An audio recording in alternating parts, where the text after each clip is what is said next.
মা আমি একটু বাইরে যাচ্ছি, হ্যাঁ বাড়িটা দেখে রেখো। আরে এই আপনি কে?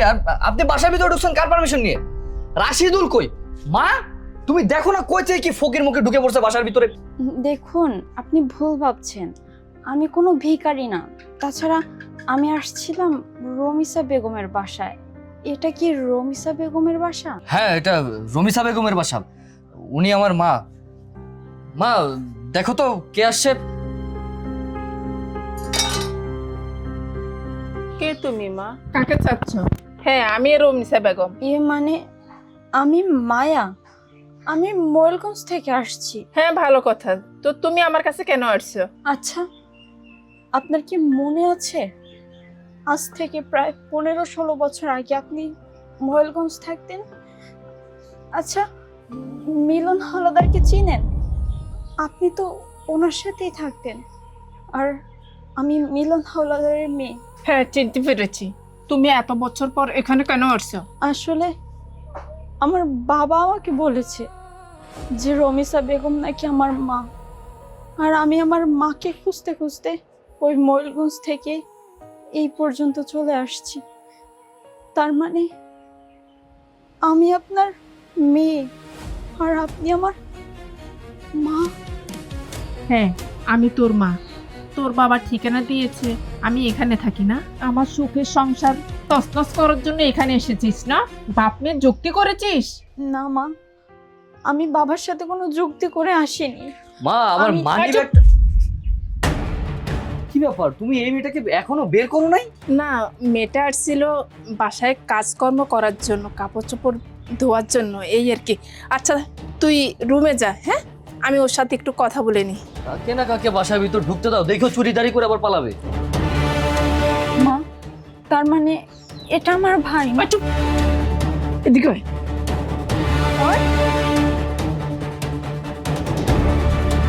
এই মেয়ে, তুমি এসেছো এখানে আমার সাজানো গোছানো সংসারটাকে ভেঙে দিতে? এদিকে আসো, এখানে দাঁড়াও। দেখো, তোমার এখানে আসাটা একদম উচিত হয়নি। মা, ও মা, তুমি এসব কি বলছো? আমি তোমার সন্তান হিসেবে তোমাকে দেখতে আসতে পারি না? তুমি আমার উপর কেন রেগে যাচ্ছ মা? এই চুপ কর। এখানে ইমোশনালি কান্না করার জন্য আসছিস? আমাকে ব্ল্যাকমেল করার জন্য আসছিস? না, তা হবে না। দেখ, তোর এসব নেকা কান্নায় আমার মন গলবে না। কেমন মা তুমি? সন্তানের কান্নায়ও তোমার মন গললো না? শুন, তোকে কিছু টাকা দিচ্ছি, এখান থেকে তুই চলে যা, আর কখনো কোনোদিন আসবি না। মা, আমি টাকার জন্য আসিনি, আমি তো আসছিলাম তোমার কাছ থেকে একটু দোয়া নেওয়ার জন্য। জানো মা, আমার বাবা আমার বিয়ে ঠিক করেছে, কিছুদিন পর আমার বিয়ে হয়ে যাবে। আর অনেক ছোটবেলায় আমি আমার মায়ের আদর স্নেহ থেকে বঞ্চিত হয়েছি। এত বড় হয়েছি, কখনো মায়ের আদর স্নেহ ভালোবাসা কোনো কিছুই পাইনি। বাবা অনেক কষ্ট আমাকে বড় করেছে। হয়তো আমার বিয়ের পর আমি আমার বাবাকেও হারিয়ে ফেলবো, তাই ভাবলাম যে বিয়ের আগে আমি আমার মায়ের কাছে যাই, মাকে এক নজর দেখি, মায়ের কাছ থেকে একটু দোয়া নিই। কিন্তু দেখো, তুমি আমাকে বলছো কি আমি নাকি টাকার জন্য আসছি। আমার টাকা চাই না, আমার তোমার দোয়া চাই। মা, অন্তত তুমি আমার বিয়েতে কষ্ট করে হলো একটু যেও, আমি খুশি হব। যাবে না মা তোমার এই মেয়ের বিয়েতে? এই মেয়ে, তুই কিভাবে ভাবলি আমি তোর বাবার ওইখানে যাব? আর তোর বাবা তো আমাকে 3 বেলা খাওয়ারও দিতে পারতো না, অভাব অনটনে থাকতে হতো আমাকে। তাই আমি ওই সংসার ছেড়ে আমার নিজের সুখ খুঁজে নিয়েছি। দেখ আজকে বাড়ি গাড়ি টাকা পয়সা আমার সব কিছু আছে। তুই এখানে এসে আমার সুখ শান্তি নষ্ট করার জন্য এসেছিস? আমার স্বামী যদি জানতে পারে বড় একটা ঝামেলা করবে। তার চেয়ে বরং তুই এখান থেকে চলে যা। হ্যাঁ মা, আমি চলে যাব, আমি এখানে থাকতে আসিনি। তবে যাওয়ার আগে তোমাকে কিছু কথা বলে যাই। হ্যাঁ আমি মানছি আমার বাবা গরিব, অনেক কষ্টে আমাদের সংসার চলতো, 3 বেলা 3 মুঠো তোমাকে ভালো করে খাওয়াতে পারতো না। কিন্তু দেখো, তুমি সেই বাবার হাতটা ছেড়ে দিয়ে নিজের সুখটা খুঁজে নিয়েছো।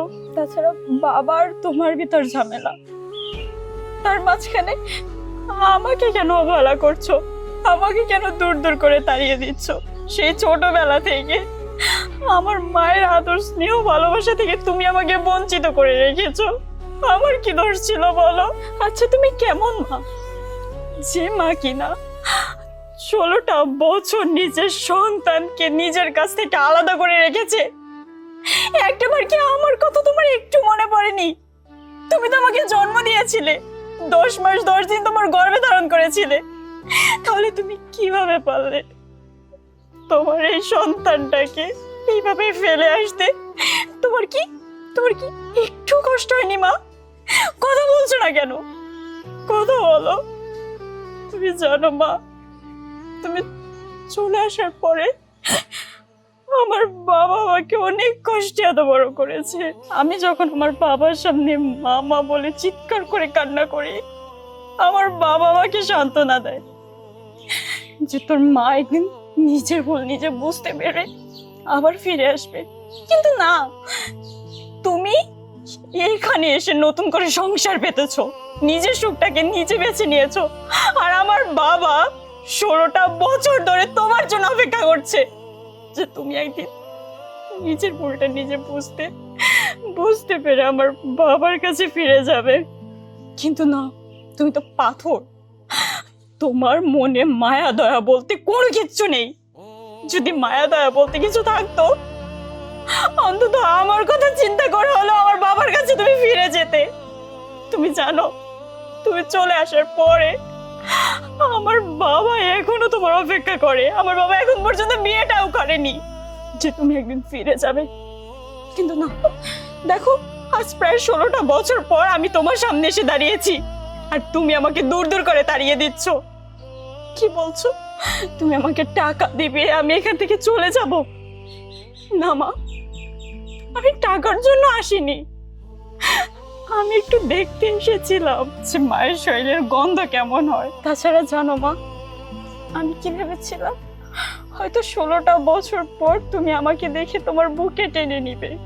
কিন্তু না, তুমি তো মা না, তুমি পশুর চাইতে অধম। আমি চলে যাচ্ছি মা, আমি এখানে থাকবো না। তবে যাওয়ার আগে একটা কথা বলে যাই, যে সুখের জন্য তুমি আমার বাবাকে আর আমাকে ছেড়ে এসেছো না, সেই সুখ তোমার কপালে বেশি দিন সইবে না। এতদিনে ভেবেছি হয়তো আমার বাবা ভুল, কিন্তু না, এখন দেখছি আমার বাবা ঠিক ছিল, তুমি মানুষটাই ভুল। ভালো থেকো মা। দাঁড়াবো না বাবা, ওকে যেতে দে, ও এখানে কাজ করবে না, ওর কাজ করা লাগবে না। হয়েছে মা, থামো। অনেক নাটক করছো, আর করতে হবে না।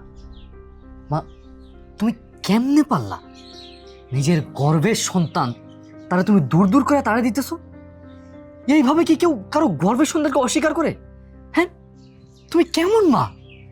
আজকে তুমি আমার বোনকে অস্বীকার করতেছো, কালকে যে তুমি আমাকে অস্বীকার করবে না তার গ্যারান্টি কি? কি মনে করছো আমি কিচ্ছু জানি না? আমি এতক্ষণ ধরে দাঁড়িয়ে ওইখানে তোমাদের সব কথা শুনছি। মা, তুমি কেমনে পারলা নিজের গর্ভের সন্তানকে এভাবে অস্বীকার করতে? হ্যাঁ মা, তুমি দিনের পর দিন তাহলে আমার বাবারে ঠকায় আসতেছো। তোমার যে আগে একটা সংসার ছিল, আগে তোমার সন্তান আছে, এগুলো তুমি আমার বাবার থেকে লুকাইছো। বাবা রাজু থাম, আমি এসব কিছু করেছি ভয় বাবা, তোর বাবাকে হারানোর ভয়ে, এই সংসারে থাকার জন্য, তোদেরকে যদি আমি হারিয়ে ফেলি সেজন্য বাবা। কি কি কি কি বললা তুমি? আমাদেরকে হারানোর ভয়? না মা, আমাদেরকে হারানোর ভয় না, বরং টাকা পয়সা সম্পত্তি হারানোর ভয়। মা, অনেক লুকাইছো, আর না। আমার একটা বোন আছে, আমার বোন এত কষ্ট করতেছে ওইখানে, আর তুমি আমার বোনকে অস্বীকার করতেছো। আজকে যত কিছু হয়ে যাক, কিন্তু সত্যটা তুমি বাবাকে বলবে, তাতে তোমার সংসার টিকুক কাই না টিকুক এটা আমি দেখতে চাই না। না ভাই, আমি চাই না আমার জন্য তোদের সংসারে কোনো সমস্যা হোক। আর মা, তোমাকে একটা কথা বলি, উপরে থুতু ফেললে না, সেই থুতুটা এসে নিজের শরীরেই লাগে। আজ তোমার পেটের সন্তানকে তুমি অবহেলা করছো, আর দেখো না তোমার সন্তান তোমাকে অবহেলা করছে। তাই মা ভালো থেকো। আমি চাই না যে তোমার সংসারে কোনো সমস্যা হোক। আর ভাই, আমি চলে যাচ্ছি, তবে যাওয়ার আগে একটা কথা বলে যাই। সামনে তো আমার বিয়ে, যদি পারিস মাকে নিয়ে তুই আমার বিয়েতে যাস। আসি ভাই।